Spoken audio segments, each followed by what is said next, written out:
5페이지 펴십시오. 그 이제 6페이지 위에 구분을 해 두셨습니다. 여기까지 하겠습니다. 수벌이 어떻게 생각하는가? 열애가 최고의 깨달음을 얻었는가? 열애가 설법을 하였는가? 수보리가 말씀을 드렸습니다. 제가 부처님께서 하신 말씀의 뜻을 이해하기로는 최고의 깨달음이라는 이름을 가진 정해진 존재가 있지 아니합니다. 또한 열애께서 말씀하실 만한 정해진 존재가 있지도 아니합니다. 까닭이 무엇입니까? 열애께서 말씀하신 존재는 모두 가질 수 없고 설명할 수 없으며 올바른 것도 아니고 올바르지 못한 것도 아닙니다.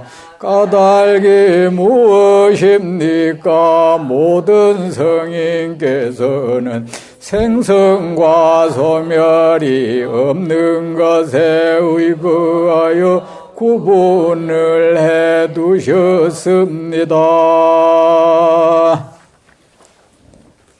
여러분, 저는 이 경전 읽을 때 제일 이래 기분이 좋아요.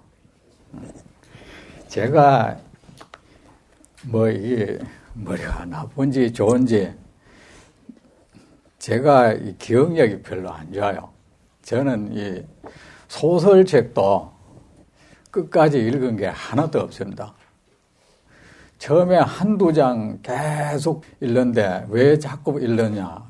뒷장 읽다만 앞장이 어떻게 된지 모르고 있는 거야.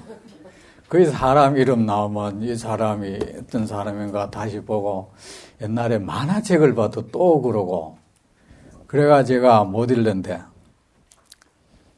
오직 이 경전에 대해서만 그렇지 않아요. 경전은 이렇게 읽으면 기억이 돼요. 앞에서 어떤 말씀을 하셨다. 이게 천만 다행이죠. 그래야 제가 할 거는 이게 스님 이외에 없는 것 같아요. 저는 어릴 때 이 바보스럽다는 그런 말도 많이 들었습니다. 공부합시다. 여러분, 이 공부라는 말 우리 많이 쓰잖아요. 공부가 원래 이 불교 용어입니다. 이 불교 용어가 참 많아요. 우리가 사랑한다 하잖아. 그것도 이 불교 사량한다는 그게 변해서 사랑이 된 거예요. 불교의 앞에 왜 허공을 사량할 수 있느냐 했죠. 그 사량이 사랑이 됐어요. 공부도 이 선종에서 쓰는 말인데 공부, 주공부, 공부 노릇한다 이 뜻이요 원래.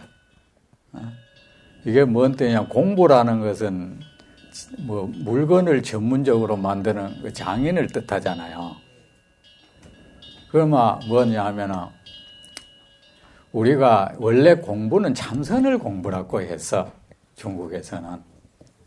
공부인이라 하면 참선하는 사람을 공부인이라 그랬습니다. 우리 불교에서 이제 그 옛날 책에서 공부 말은 전부 참선을 뜻해요. 이렇게 공부하면 뜻이 이렇게 참선하면 이 뜻이라 그게. 공부인이라는 말은 참선인. 왜 참선을 공부에 그래 비교를 했나 하면 공부 노릇한다. 장인이 거기 검장에 검을 만드는 장인에 늘 비교를 했습니다.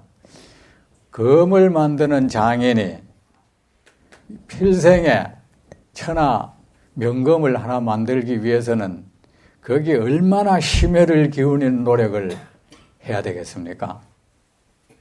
얼마나 당금질을 하고 얼마나 두들겨야 되겠습니까? 그리고 얼마나 많은 실패를 해야 되고 얼마나 거기에 많은 정성을 쏟아야 되겠습니까? 그래서 참선하는 사람이 우리가 참선을 해서 지혜를 얻어서 한 부처가 된다는 것을 한 장인이 명검을 만들어 가는데 비교를 해서 공부 노릇한다 이 뜻이에요. 원래는 그 검장인이 검을 만드는 장인처럼 그렇게 한다는 뜻이에요. 그러니까 공부라는 것은 심혈을 기울이는 노력이라는 뜻입니다. 이렇게 모든 힘을 쏟아부어서 노력을 하면 이 뜻이라. 이렇게 공부하면이라는 뜻이 그냥 우리 뭐 공부 이 뜻이 아닙니다. 많아요. 아주 불교 용어가. 우리가 왜 스승이라는 말 하잖아. 스승도 이 불교의 사승, 스승사자, 이 중승자 사승이라는 뜻이에요. 스님을 뜻해요. 사승이 우리말로 스승이 돼서 이거는 제 혼자 말하는 게 아니고 한글 학자한테 물어보세요. 진짜예요. 저는 이 근거 없는 말 안 해요. 내 혼자 이래 생각해서 그러리라 하는 말 안 합니다. 저는 반드시 알아봅니다. 저는 어떤 사람이 어떤 말을 하면 옛날에도 그래. 저게 진짜 근거가 있는 건가 꼭 찾아봤어요. 근거 없는 게 굉장히 많더라고. 자기 혼자 생각을 말하는 경우가 많아요. 자, 공부합시다. 수벌이여 어떻게 생각하는가? 자, 부처님께서 여러분에게 묻습니다. 그대들이여 어떻게 생각하는가? 열애가 최고의 깨달음을 얻었는가? 열애가 설법을 하였는가? 자, 정말 마음 다해서 부처님의 질문에 귀를 기울였습니까? 그 질문이 여러분의 존재를 울렸습니까? 자, 반응하십시오.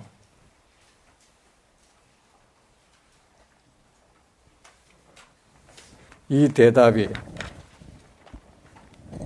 여러분의 생각이 아니라서 대답 못하죠. 맞습니다. 저는 이렇게 대답할 겁니다. 세존이시여 열애께서는 최고의 깨달음을 얻으셨습니다. 그리고 열애께서는 설법을 하셨습니다. 저는 이렇게 대답할 것입니다. 여러분은 어떻습니까? 그런데 수벌이는 이렇게 대답했습니다. 여러분, 생각이 어떻습니까? 했잖아요. 그대 생각은 어떤가? 그러면은 답을 말하라고 하지 않았죠. 생각을 말하라고 했죠. 여러분, 생각을 말하세요. 그래야 진실한 대화가 될 수가 있습니다. 거기에 진실된 교류가 일어나는 것입니다. 상대방 마음까지 추량하지 마십시오. 그냥 내 생각을 얘기하세요. 이래 생각하면 너무 무식하다 하면 어쩔고. 아니, 무식한 생각은 없어요. 이 세상에 무식한 사람은 존재하지 않아요. 아는 종류가 다를 뿐이에요. 어떤 사람은 말이야, 의사는 다른 사람 의학 모른다고 무식하다 해. 역사학자는 역사 다른 사람 모르면 무식하다고 해. 법을 공부하는 사람은 법 모른다고 무식하다고 해. 과학자는 과학에 대해서 모르면 무식하다고 해. 그럼 이 세상에 무식한 사람밖에 없어. 저 유교 선비들은 유교에 대해서 모르면 무식하다 그래요, 또. 여러분, 남한테 무식하다는 말 하지 마세요. 전부 그 알고 있는 종류가 다를 뿐입니다. 아셨죠? 자, 그러면 뭐라면 이 사람 너무 수준 낮은 질문이라 하면 어떨까? 뭐라고 할까? 여러분, 수준 낮은 대답이라 하면 어떨까? 수준 낮은 대답은 없습니다. 무엇이 수준 낮은 대답입니까? 자기 생각도 아닌 것을 대답하는 것을 수준 낮은 대답, 거짓스러운 대답, 허영스러운 대답, 높은 평가를 이끌어내기 위한 대답, 얼마나 저급한 대답입니까? 내가 그리 생각하면 그리 생각한다고 말하세요. 그것이 진실한 대답이고 정말 아름답게 빛나는 대답입니다. 그렇게 대답할 때 여러분의 의식은 정말 환하게 웃고 있습니다. 그런 대답을 사실대로 대답하지 않을 때 여러분의 의식은 어두움 속에 숨을 것입니다. 이미 여러분은 숨고 대답하고 있는 거잖아요. 어디에 숨어서. 그렇죠? 그런 어딘가 숨어서 대답하는 의식은 어두침침한 의식이에요. 그 어둠침침한 의식으로서는 지혜를 얻을 수가 없어요. 질문도 마찬가지예요. 질문을 할 때는 그냥 몰라서 질문하세요. 경련이 남을 저울질하려는 질문하지 마세요. 그 마음이 이미 진실하지 못한 마음이에요. 뭔가 뒤엉켜 있는 마음. 가식적인 대답입니다. 가식된 질문이에요. 어떤 사람 그래 참선 공부 좀 한다 하면은 자 스님 어느 책에 조주 스님이 이런 말을 했는데 그게 깊은 뜻이 무엇입니까? 그래. 참 그 질문이 냄새가 나요. 정말 불순스러운 질문을 하고 있어. 나는 뭐라고 대답한지 아십니까? 그대는 왜 남말하는 걸 좋아하나? 그 사람 없을 때 그 사람 입에 올리는 것은 그 좋은 태도가 아니다. 그리고 다른 사람 말을 가지고 이리저리 분석하는 건 기자가 하는 짓이다. 지금 너의 호흡을 내게 말해.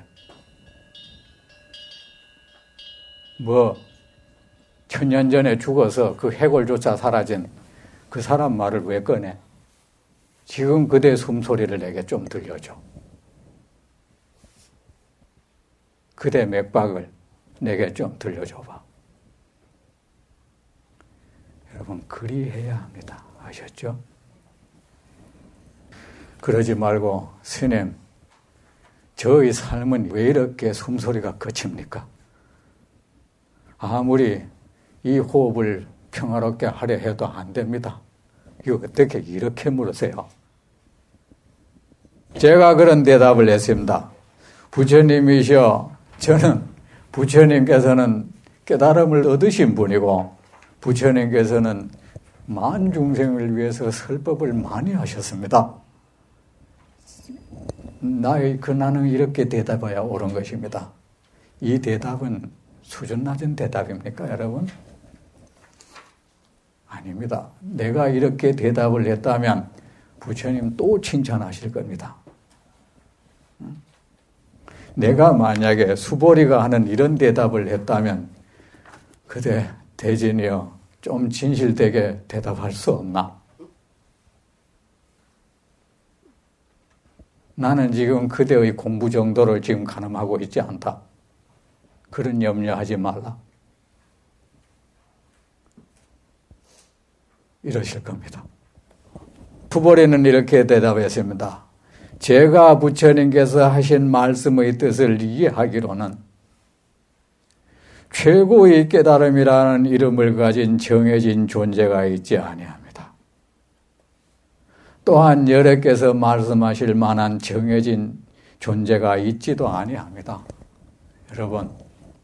여러분은 무엇을 향해 달려갑니까?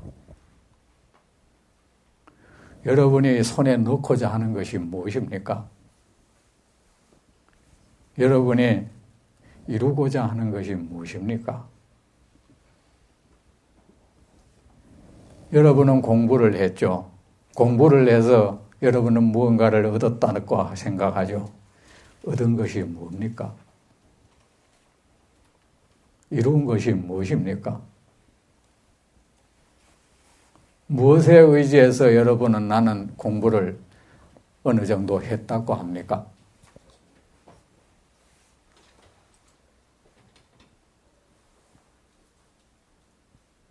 여러분은 공부를 해서 어떤 경험을 해봤습니까? 무아를 체험했습니까? 공을 체험했습니까? 삼매를 얻었습니까? 지혜를 얻어봤습니까? 세상과 내가 하나 되는 것을 느꼈습니까? 내가 태로 태어나는 것을 느껴봤습니까? 그런 걸 경험했습니까? 여러분, 얻어진 여러분이 공부를 해서 여러분이 지금도 그래요. 여러분이 지금 돈을 가슴에 품고 있던 다른 무엇을 가슴에 품고 있던 그 품고 있는 것은 환영입니다. 여러분은 그 환영을 안고 만족해하고 있는 것입니다.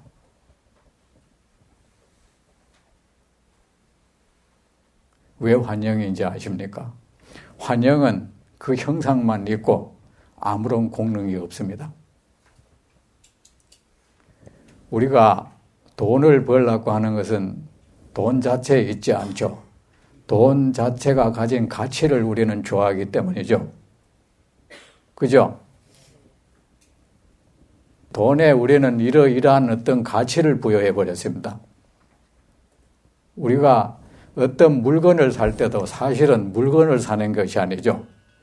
그 물건이 가진 가치를 우리는 사는 거죠.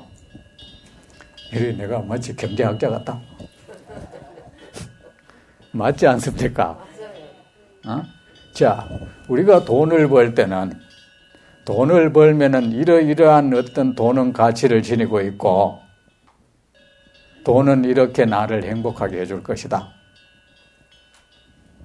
그런 생각에서 우리는 돈이라는 것을 계속 벌려고 하잖아. 그런데 여러분, 돈을 벌었습니다. 그 돈은 내가 기대했던 만큼의 가치가 없습니다. 내가 기대했던 그 공능을 지니고 있지 않아요. 우리는 그 돈을 가지고 좋은 차를 삽니다. 좋은 집을 삽니다. 좋은 음식을 먹고 좋은 곳에 여행도 다닙니다. 좋은 옷을 사 입습니다. 그런데 그것들이 나를 배고픔에서 벗어나게 해줍니까? 나를 불만족에서 벗어나게 해줍니까? 나를 그 어떤 불안에서 벗어나게 해줍니까? 못 해주죠. 어느 순간에 그것은 그 돈은 나로 하여금 파수꾼이 되어달라고 합니다. 문지기 역할을 나에게 요구합니다. 마치 그 돈이 금리가 내릴세라, 내가 그 투자한 주식이 값이 내릴세라, 내가 산 집이 값이 내릴까봐, 내가 찬 사가 뭐 사고도 나쁘고, 누가 걸치면 기분 나쁘고, 어느새 그것은 나를 괴롭히고 있어. 괴로우니까 도둑 맞을까봐 겁나니까 은행에 금고에 넣어둬. 왜 금고에 넣어둡니까? 불안하니까. 어느새 그거는 나를 불안하게 만들고 있어. 왜? 그것은 내 배를 채워주지 못해. 왜? 어떤 내가 기대했던 가치는 없어요. 왜냐? 그것은 환영이었어. 우리는 환영을 향해서 그런 가치를 부여해버렸습니다. 그리고 그 환영은 어느 순간에 날아가 버리죠. 우리가 금고에 돈을 넣는다. 환영을 돈에 그렇게 집어넣는 것입니다.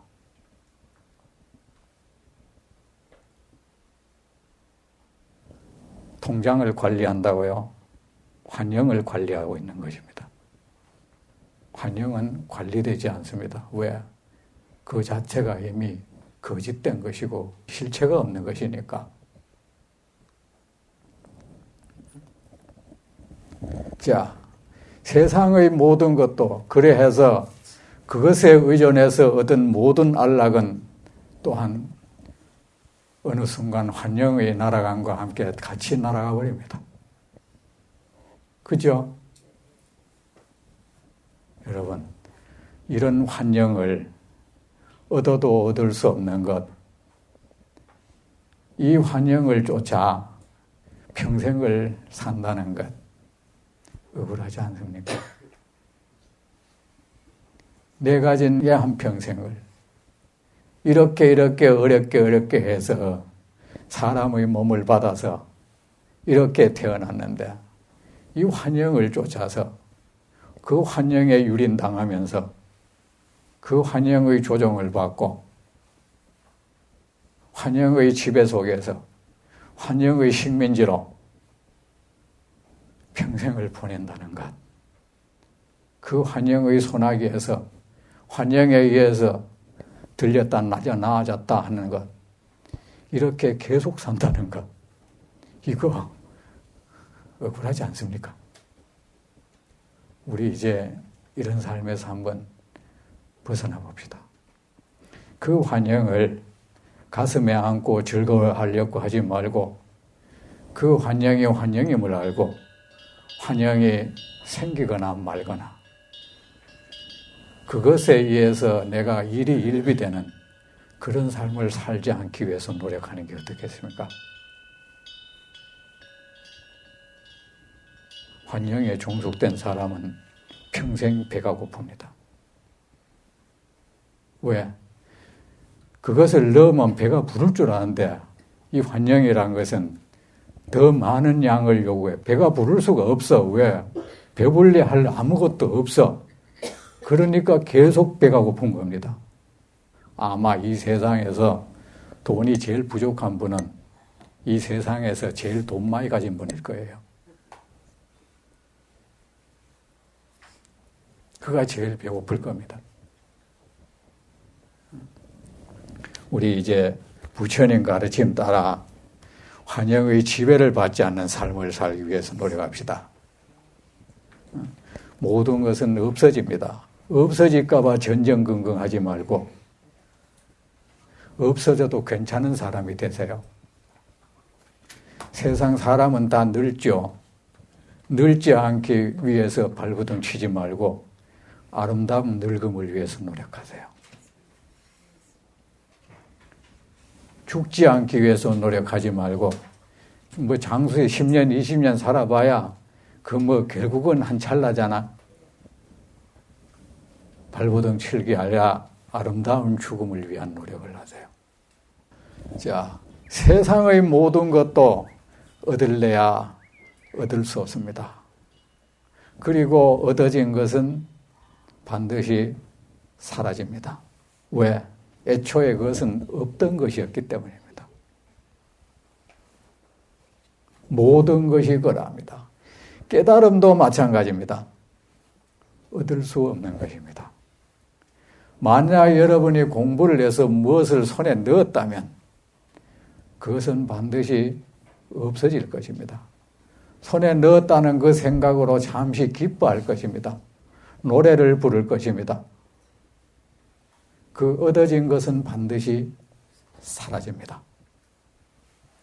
삼매를 얻었다고요. 삼매라는 것, 환상입니다. 그것도 없어질 것입니다. 우리는 그렇게 한순간 무엇을 얻었다는 마음에 정상에 선 기쁨을 누릴 것입니다. 그것이 사라질 것입니다. 사라지는 데는 별로 오랜 시간이 걸리지 않을 겁니다. 그리고 우리는 한때 얻었다는 그 기분으로 평생을 살아갈 수 있을 것입니다. 내가 한때는 이런 체험을 해서 내가 공부를 하면서 그런 사람을 들어봤거든. 근데 지금의 그의 삶의 호흡은 얻지 못했다는 사람과 아무런 차이도 없어. 여전히 헐떡헐떡거리고 여전히 아우성치고 신음소리를 끙끙거리며 신음을 내. 그는 환경을 손에 넣었던 것입니다. 무엇인가를 얻으려고 노력하지 마세요. 우리 공부하는 사람은 많은 것을 얻으려고 해요. 무엇을 얻으려고 합니까? 부처를 얻으려고 합니다. 깨달음을 손에 넣으려고 합니다. 공부를 하는 사람은 흔히 그런 말 잘해요. 일심이 되어보겠다는 거야. 꼭 허공에 한 선이 쭉 끝없이 그어지듯이 그런 마음을 한번 갖고 싶은가 봐요. 여러분이 그렇게 상상한 거잖아요. 선이 마음이라는 것이 면으로 펼쳐져 있던 한 점이 되든 하나의 선이 되든 그게 무슨 의미가 있죠? 그리고 자기 스스로 일심이라는 그 상태를 자기가 상상했어 이미. 상상했으면 이미 가진 거 아닙니까? 상상해놓고는 그거를 그 상상물 속에 자기를 집어넣으려고 해. 그래 안 되면은 뭐야? 이제 사람이 신경질적으로 변해. 그래가 주위 사람들을 마군을 만들어. 어떻게 마군을 만든지 압니까? 내가 겨우 마음이 하나 되려고 하는데 저 사람 때문에 안 됐다는 거야. 정신 집중하려고 하지 마세요. 여러분, 참선 잘못 오해하고 있어요. 정신 집중하는 거래. 정신 집중하는 거라면은, 그래, 정신 집중하기 위해서 안에 염주알도 놔두고 앉아서 촛불도 켜놓고 촛불 들여다보고 앉아서 눈이 벌개지고 그렇게 정신 집중이 참선이라면 앉아서 할 거 있습니까? 둘이 서로 총을 겨누고 있으면 제일 정신 집중이 잘 될 텐데. 둘이 싸우고 있으면 주먹 쥐고 싸우면 제일 정신 집중이 잘 될 텐데. 그렇게 어렵게 그래. 염주를 앞에 둬요. 직접 총에 맞으면 죽으니까 그 사람 보고 요 과일 올려놓고 요게 총 쏴라 하면 얼마나 정신 집중 잘 되겠어. 그거 아닙니다, 여러분. 그러다가 여러분이 어떻게 하냐. 공부하다가 그 마음이 서서히 이제 고체가 돼가요. 꼬장꼬장 생명력을 잃어가 시체가 돼간다 이겁니다. 마음이 경직돼 버리면 어떻게 돼요? 경직이 지나치면 스스로 그 경직을 이기지 못하면 균열이 일어나 정신병자가 되는 겁니다.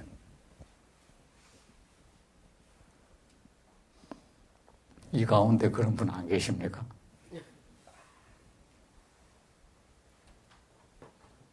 부처님이 중생이 겪는 고통 가운데 하나를 뭐를 들었습니까?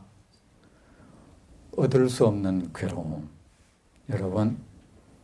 여러분이 무엇을 얻고자 하십니까?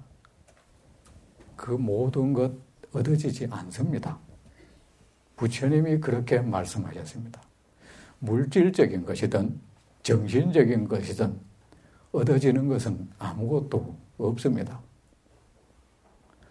얻었다고 한다면 그는 그 어떤 꿈을 꾼 겁니다. 사람이 어느 무엇을 간절히 원하면 그것을 얻는 꿈을 꾸죠. 그건 꿈인 것입니다.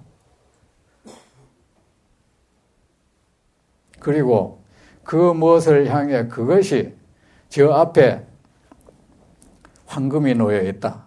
한 사람은 황금을 향해 달려간다. 저쪽에 여기 사람은 황금을 향해 달려갑니다. 개는 저기에 어떤 돌덩이가 있으면 돌덩이를 향해 달립니다. 사람은 황금을 향해 달려가고 개는 돌덩이를 향해 달려갑니다. 달려가는 그들의 가슴이 헐떡헐떡 하는 것은 똑같은 것입니다. 보살은 깨달음을 향해 달려갑니다. 범부는 오욕을 향해 달려갑니다. 달리는 그 가슴에는 헐떡거림이 있다는 것은 아무런 차이가 없습니다.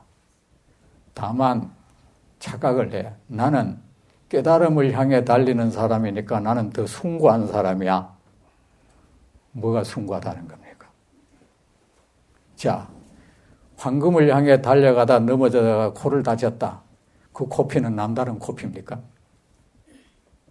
돌덩이를 향해 달리다가 넘어져 코를 다쳐 코피가 난다. 그 코피, 두 코피는 뭐 질이 다른 겁니까? 똑같은 코피고 똑같이 약값도 똑같이 들죠.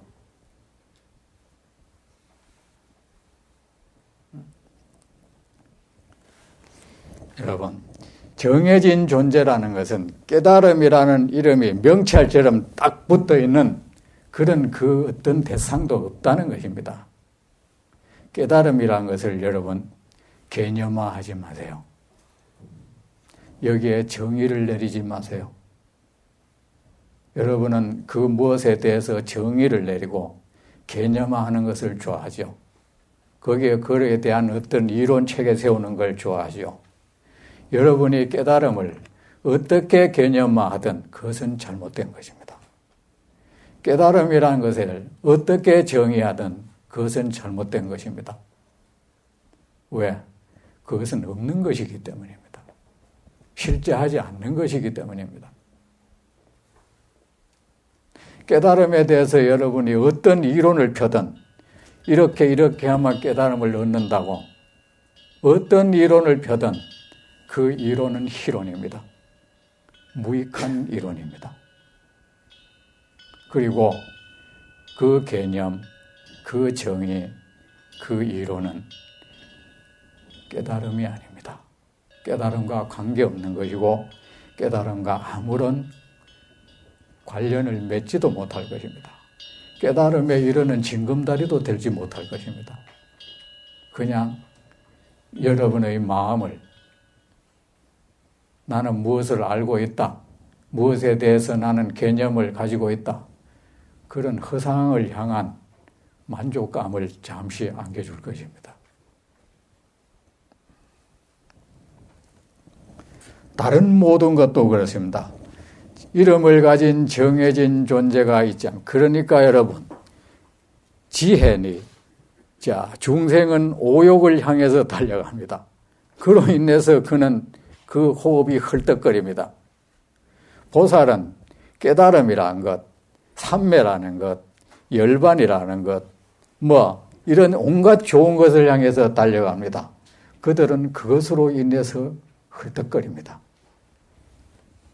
무슨 차이가 있습니까?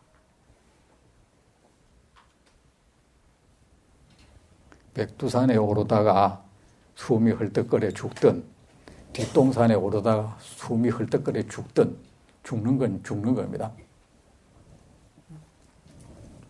또한 열애께서 말씀하실 만한 정해진 존재가 있지도 아니합니다. 부처님은 아까 그랬죠. 설법은 존재 이야기라고 했죠. 존재를 말하다. 들었습니까? 안 들었습니까? 야. 자, 부처님은 그 수많은 존재에 관한 말씀을 하였습니다. 번뇌라는 존재, 열반, 해탈, 삼매, 지혜, 깨달음, 부처, 범부, 마군, 외도, 고통, 안락, 업, 몸, 마음, 지혜, 온갖 존재에 관한 말씀을 부처님은 하였습니다. 그런데 부처님은 부처님은 이런 말씀을 하지 않았답니다. 부처님께서 거론하실 만한 그 어떤 존재도 세상에는 없다는 것입니다. 그럼 부처님은 분명히 우리에게 깨달음에 관해서 말씀하셨고, 중생이라는 걸 입에 올리셨고, 부처라는 걸 입에 올리셨고, 그 외에 수많은 것을 입에 올리셨습니다. 그런데 말씀하실 수 있는 존재가 부처님 설법하신 적이 없습니다. 그 어떤 존재도 부처님은 입에 올린 적 없습니다.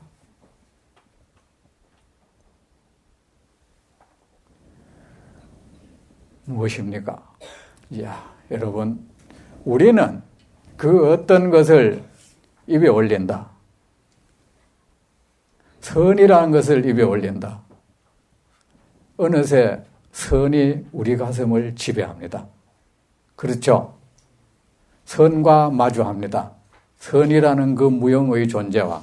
그죠? 어느새 나는 선에 지배당합니다. 선이라는 것은 실체적인 존재로서 내 가슴의 한 부분을 차지해버립니다. 맞죠? 그리고 악이라는 것을 말합니다. 또 역시 그런 현상이 생깁니다. 그 무엇을 우리는 입에 올리든 입에 올리는 순간에 우리의 의식은, 우리의 마음은 그 존재에 지배당합니다. 그 존재와 마주하고 있습니다. 무엇을 입에 올리든 말입니다. 우리는 그렇게 해서 무엇을 말하면 말하지 아니했다고 하면 안 돼요. 그런데 부처님은 그 무엇을 입에 올리든 그 당신이 입에 올리는 그것에 의해서 그것에 자기 가슴을 내어주지 않아요. 그것에 지배당하지 않아요. 그거와 마주보지 않습니다. 왜? 그분은 어떤 말씀을 하면서도 그 모든 것이 허상이라는 것을 사실 그대로 선이라는 하나의 허상, 악이라는 하나의 허상, 부처, 중생이라는 이 하나의 허상을 향해서 무슨 말을 하겠습니까? 그래서 말씀을 해도 부처님의 있으면 거기에 종속당하지 않아요. 우리는 그 무엇을 입에 올리면 입에 올린 것에 우리 의식이 종속당해버려. 정의를 말하면 정의에 종속되어, 불의를 말하면 어느새 불의에 종속되어, 그래서 우리는 붕괴를 하고 이성을 잃어버리잖아요. 우리의 마음은 평정을 잃어버리잖아요. 열애께서 말씀하실 만한 존재가 번뇌도, 번뇌라는 존재도 사실은 없었고 부처님은 말씀하지 않았습니다. 지혜라는 것도 부처님은 말씀하지 않았습니다. 그런데 여러분, 이래 해서 여러분, 이 금강경은 침묵의 경입니다. 금강경에 있는 이 모든 말씀은 침묵의 알갱입니다. 나는 이 세상에서 이 금강경의 말씀만큼 이렇게 정제된 언어를 보지 못했습니다. 이렇게 반짝이는 언어를 보지 못했습니다. 이렇게 빛나는 언어를 보지 못했습니다. 이렇게 자유롭게 날아다니는 언어를 보지 못했습니다. 이렇게 세상과 함께 호흡하는 언어를 보지 못했습니다. 이렇게 깊은 침묵의 언어를 저는 보지 못했습니다. 이 말씀이 이렇게 아름다울 수 있는 것은 부처님이 깊은 침묵의 언어이기 때문에 여러분, 우리의 언어가 아름답기 위해서는 침묵이 그 밑에 깔려 있어야 가능합니다. 우리의 언어가 이렇게 소란스러운 것은 침묵에서 우러나온 것이 아니기 때문입니다. 그래서 우리의 언어는 사람을 침묵시키지 못해요. 내가 이미 침묵하지 못해. 사람을 침묵시키는 언어라야 진실한 언어입니다. 빛나는 언어입니다. 여래께서 말씀하신 존재는 모두 가질 수 없고 부처님께서 무엇을 말씀하셨든 그것은 내가 가질래야 가질 수 없습니다. 깨달음도 가질 수 없고 번뇌도 가질 수 없습니다. 여러분 공부를 함에 있어서 번뇌와 싸우지 마세요. 싸움꾼이 되지 마세요. 우리는 공부를 한다면서 세상과 싸움을 벌이는 사람들이 많아요.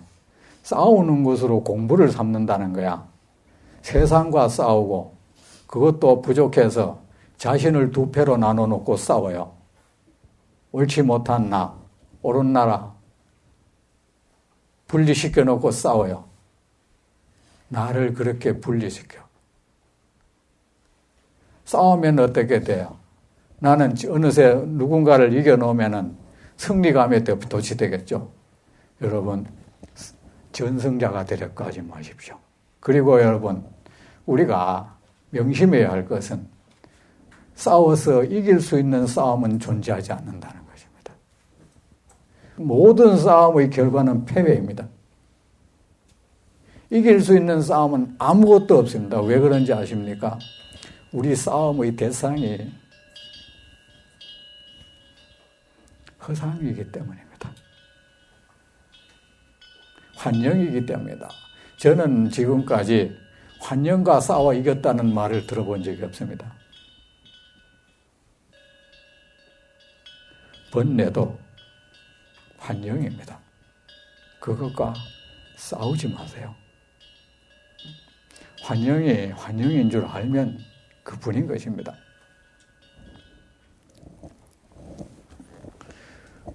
자기를 괴롭히는 사람들이 많아요. 잠이 뭐 나쁜 겁니까? 자신을 잠 좀 재워달라는데 잠을 안 재워주려고 덤벼들어 자신을. 그 사람에게 잠은 죄악인가 봐요. 여러분, 잠이 나쁜 짓입니까? 잠자는 것은 나쁜 짓입니까? 자신을 구박하지 마십시오. 학대하지 마십시오. 자신에게서 일어나는 이 모든 것을 존중하세요. 아셨죠? 여래께서 말씀하신 존재는 모두 가질 수 없고 그것이 무엇이든 우리는 가질래야 가질 수 없습니다. 가지려고 하지 마십시오. 설명할 수 없습니다. 왜? 허상이니까. 그 색깔이 이렇다 해도 그 모양이 이렇다 해도 그 냄새가 그 소리가 어떻다고 해도 그는 잘못된 설명입니다. 왜? 그것은 허상이기 때문입니다. 내 눈에 그렇게 비춰졌을 뿐입니다. 내 마음이 그렇게 해석했을 뿐입니다. 우리는 그렇게 늘 허상을 해석하면서 살아요. 그 허상에 대한 해석이 뭐가 바르겠습니까? 올바른 것도 아니고 올바르지 못한 것도 아닙니다. 여러분, 우리가 그 무엇을 향해서 이것이 올바르다, 올바르지 못하다고 할 때는 그것은 하나의 존재에 대한 해석이 아닙니까? 이미 그 해석을 내렸다는 것은 이미 그 존재가 거짓된 것임을 내가 모르고 있다는 것입니다. 그리고 우리는 그렇게 해석해 놓고는 그 해석에 우리는 다시 갇혀요. 맞죠? 우리가 어떤 것에 대해서 어떤 생각을 일으킨다는 거, 우리가 그 존재를 그렇게 해석했다는 것입니다. 우리는 어떤 생각을 일으켜 놓고는 그 생각 속에 갇혀버리잖아요. 환영을 향한 생각에 우리는 갇혀버려요. 우리는 결국은 환영의 소나기에서 나름대로 생각 노름을 하고 있어. 올바른 것도 아니고 올바르지 못한 것도 아닙니다. 까닭이 무엇입니까? 우리는 올바른 것으로부터도 자유로워야 되고 올바르지 못한 것에도 갇히지 말아야 합니다. 아무것에도 내가 이미 갇히지 않아야 다른 모든 사람을 자유롭게 할 수가 있는 겁니다. 우리는 누군가를 끝없이 가두려고 덤벼들어요. 그죠? 그가 내게 가두어지지 않으면 그를 미워해요. 왜 가두려고 하는지 아십니까? 외로우니까 가두려고 하는 거예요. 우리는 다 잘못된 생각이라는 감옥 속에 가두어져 있어. 혼자 있으니까 외로워. 둘이 있고 싶고 세 명 있고 싶어. 그래서 다른 사람을 거기에 자꾸 끌어들이고 같이 놀려고 들으는 겁니다. 까닭이 무엇입니까? 모든 성인께서는 생선과 소멸이 없는 것에 의거하여 구분을 내두셨습니다. 여러분, 이 세상 모든 것은 나고 없어진다 그랬죠. 생선과 소멸을 되풀이한다 했죠. 그럼 생선과 소멸이 없는 것도 있습니까? 그런 거는 없는 것입니다. 자, 우리가 공부하는 사람들이 자꾸 그럽니다. 생선과 소멸이 없는 그걸 가지고 불교에서 무위법이라고 해요. 무위법을 깨달아야 된다는 거야. 잘못된 것입니다. 생선과 소멸이 없는 것은 존재하지 않아요. 생선과 소멸이 없다는 것은 없는 것입니다. 그럼 뭡니까? 생선과 소멸이 없는 것에 의해 부처님이 자꾸 우리가 나고 죽는 이런 현상세계에 가두어져 있으니까 부처님께서 여기에서 벗어나도록 하기 위해서 이런 나고 죽음이 없는 영원한 그 무엇이 있다. 오너라. 이것이 바로 무위법이라는 거예요. 이 생선과 소멸이 없는 것, 이걸 불교에서 무위법이라 그래. 그것도 하나의 가상물입니다. 이것을 실제라고 여기지 마세요. 없는 것에 의거하여 구분을 해두셨습니다. 부처님은 이것은 옳은 것이다. 이것은 잘못된 것이다. 이것은 번뇌다. 이것은 지혜이다. 이것은 고통이고 이것은 안락이다. 이것은 올바른 것이고 이것은 올바르지 못한 것이다. 말씀하셨지만 그 모든 것은 거짓스러운 것입니다. 부처님은 그것을 아시면서 존재하지도 않는 옳은 것이란 것 존재하지도 않는다. 잘못된 것이란 것 존재하지도 않는다. 이것을 사실 그대로 부처님은 아십니다. 아시면서 구분을 해두었어. 왜?